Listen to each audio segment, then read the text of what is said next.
Iran का एटमी मवाद कहाँ है, जिसे लेकर ये मुज़ाकरात भी हो रहे हैं, लेकिन अमेरिका को अब तक ये पता नहीं चल सका कि ईरान का एटमी मवाद कहाँ पर है और ये सोचकर भी उसकी हवाइयाँ उड़ गई हैं।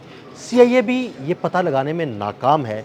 इस बारे में आमिर रज़ा से बात करते हैं। आमिर भाई, मुज़ाकरात हो रहे हैं, ईरान के एटमी मवाद के बारे में बातें की जा रही हैं कि वो अमेरिका को दे देगा या किसी दोस्त मुल्क के पास रखवा देगा या उसे ख़त्म कर देगा, लेकिन अभी तक CIA इस बात की निशानदेही करने में बिल्कुल नाकाम है कि उसका एटमी मवाद कहाँ पर है और बड़ी खलबली मची हुई है अमेरिका में।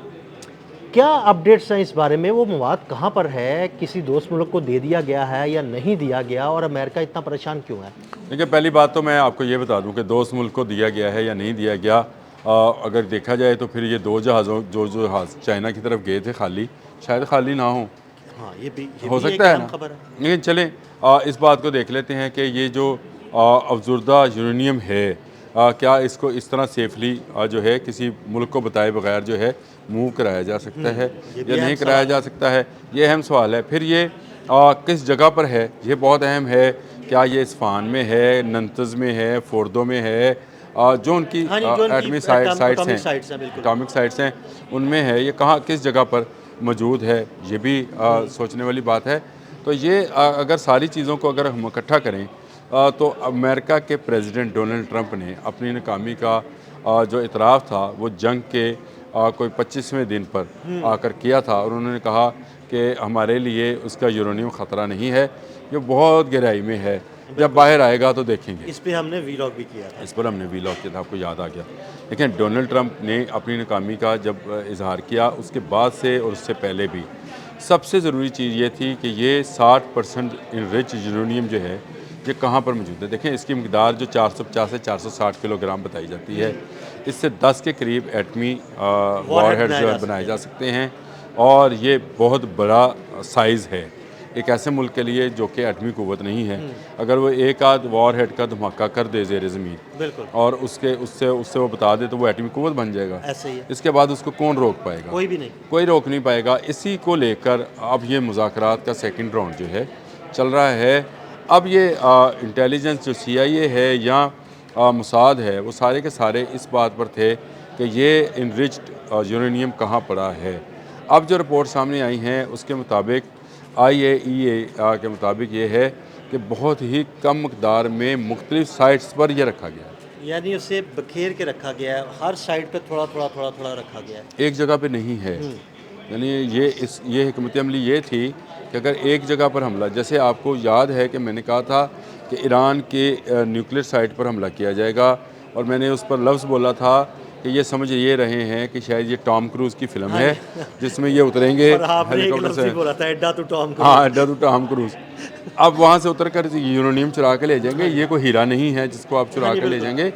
ये इनरिच 460 किलोग्राम कोई हीरा है और ना ही तो टॉम क्रूज़ है। हाँ, ना ही तो टॉम क्रूज़। देखिए ना, अब ये मामला ऐसा था। अब ईरान की हिकमत अमली चेक करें कि उसकी जो मुख्तलिफ न्यूक्लियर साइट्स हैं, अगर इसमें ये बिखरा हुआ है तो आप कितनी न्यूक्लियर साइट्स पर हमला करेंगे और कितना कामयाब होगा। आपका ज़मीन पर उतरने के बाद आप अपने C-130 को तबाह किया। वो तो आप कामयाब नहीं हो सके।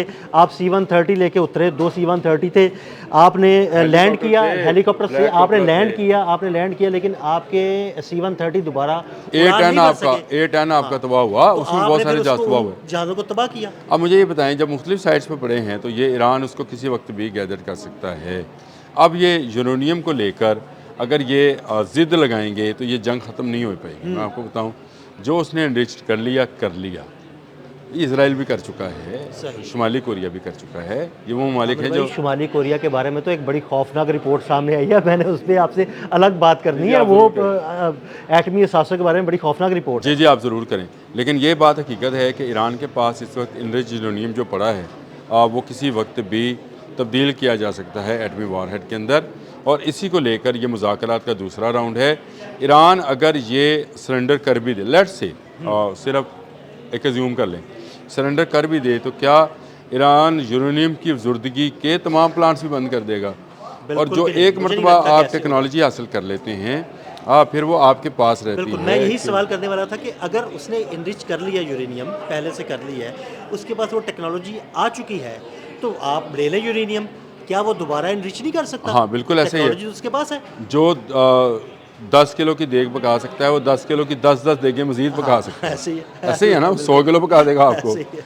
ये उसने तकनीक हासिल कर ली, उसने एक जो समझे टेक्नोलॉजी हासिल कर ली है, और इसी को यूरेनियम को अफजुर्दा करके ही वो अपने बिजली पावर प्लांट चला रहा है। 5 नए पावर प्लांट जो है रूस वहाँ पे इंस्टॉल भी कर रहा है। और रूस ने पिछले दिनों जब जंग जारी थी तो 139 अपने साइंटिस्ट निकाले भी थे, लेकिन वहाँ पर साइंटिस्ट की तादाद सिर्फ 139 नहीं थी। ज़्यादा थे। रशिया के तकरीबन इस वक्त भी 950 साइंटिस्ट जो हैं काम कर रहे हैं, उनके बिजली घर जो हैं चल रहे हैं। हाँ जी। और ये एक बड़ी मतलब है कि वो किसी वक्त भी ईरान को मज़ीद यूरेनियम इनरिच करने में मदद फराहम कर सकते हैं। वो भी कर सकते हैं, चाइना भी कर सकता है। तो ये मुज़ाकरात अल्लाह करे ये कामयाब हों, पाकिस्तान करवा रहा है, कामयाब होंगे, जो जंग बंद हो।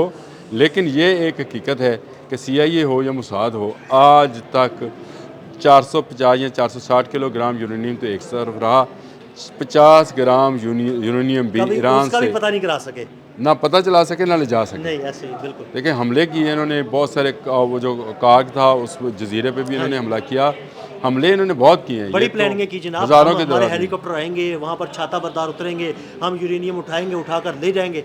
आओ, आए तो नहीं तुम। वो 1000 छाता बरदार आपने याद दिलाया कि वो तैयारी करके वो कहते छाते डाल के वो खड़े थे, मतलब फिल्म बनाने के लिए और डराने के लिए उन्होंने पूरा एक ड्रामा क्रिएट किया था। भाई इतनी हिम्मत नहीं है उनमें। मैंने आपसे कहा 50 ग्राम यूरेनियम भी ईरान ने अभी तक इनको नहीं दिया है।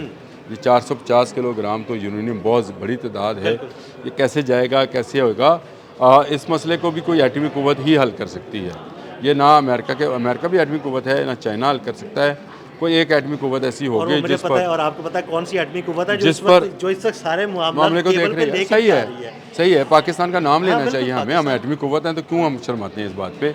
हम वो डिक्लेयर्ड एटमी कुव्वत हैं जिसको दुनिया मानती है, इस्लाम की वाहिद एटमी कुव्वत हैं।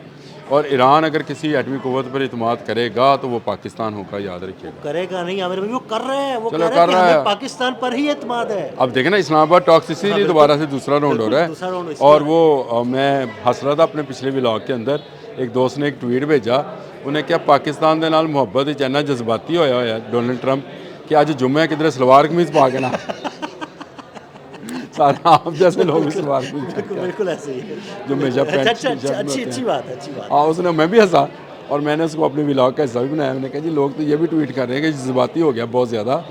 देखिए उसकी ज़रूरत है इस वक्त, वो सेफ पैसेज भी चाहता है, वो चाहता है कि ईरान एटमी कुव्वत भी ना बने और मुज़ाकरात पुरअमन तरीके से हो जाएं। उसके लिए उसको एक ही मुल्क दरकार है, वो पाकिस्तान है। ईरान भी ये चाहता है कि ये मुज़ाकरात जो हैं ये किसी नतीजे पर पहुँचे। ठीक है, वो पहले से आप 28 फरवरी से पहले तमाम मीडिया को उठा कर देख लें, अखबारात, चैनल्स, वेबसाइट्स। ईरान एक बात कहता था कि मैं एटमी न्यूक्लियर वॉर हेड नहीं बनाना। तो बड़े क्लियर अल्फाज में ही कहा हुआ है, मेरा काम नहीं है, हम एटमी कुव्वत नहीं बनना चाहते हैं। हम चाहते हैं कि हम इसको अपनी पावर जनरेशन के अंदर जो है इस्तेमाल करें। हम इसमें से निकलना चाहते हैं, पुरअमन मकासद की बात कहते हैं। लेकिन आपको जो खौफ है या खदशा है उसको शायद इस्लामाबाद में दूर कर लिया जाएगा। लेकिन वो जो टुकड़ों में बांट के रख दिया है ये अमेरिका को कभी मिलेगा। बहुत शुक्रिया आमिर भाई। आमिर भाई ने बड़ी तफसील के साथ इस सारे मामले पर रोशनी डाली। मज़ीद अपडेट्स के लिए हमें फॉलो करते रहें। अदील अहमद और आमिर रज़ा को इजाज़त दीजिएगा। अल्लाह हाफ़िज़।